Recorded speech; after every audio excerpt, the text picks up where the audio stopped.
I get calls every week from folks who want to move out to Montana or the West, and they want to be secluded. They want to be back in the Tules, so to speak, and they want privacy.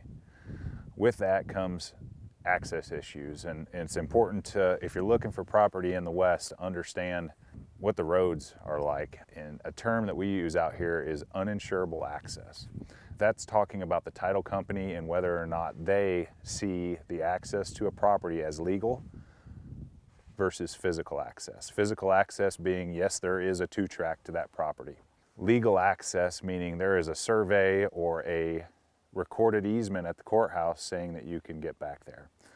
And so uninsurable access is something that probably our largest struggle, because back in the day, 30 years ago, when this property was divided up or access goes through Forest Service or Bureau of Land Management property, those easements were never recorded. A lot of times on these old ranches, it was a handshake agreement. You can come through, and it's always been that way, but then when they go to sell it off, they find out they've got an uninsurable access getting to the property.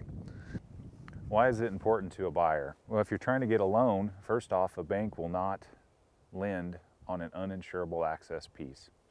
So, for instance, this is a public road. It's a county road, county maintained. A lot of county maintained roads in other parts of the country are paved, right? This one isn't. But as soon as you come off onto this access road, which goes across Forest Service before it hits the private property that we're selling, it becomes uninsurable access because there's nothing recorded with the Forest Service or with the county saying that there's legal access across that property. There's a road there, there's two-track. There's physical access, but not legal access. That's important if you're trying to get a loan.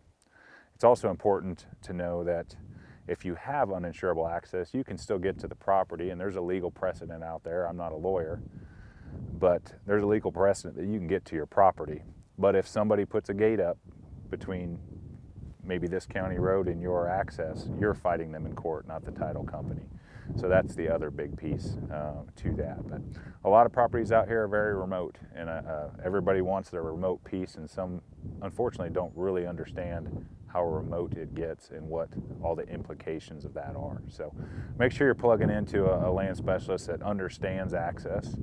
Make sure you're talking to the title company and the right folks, and you're getting the access that you need to get in and out of your property day to day. Otherwise it becomes a nightmare.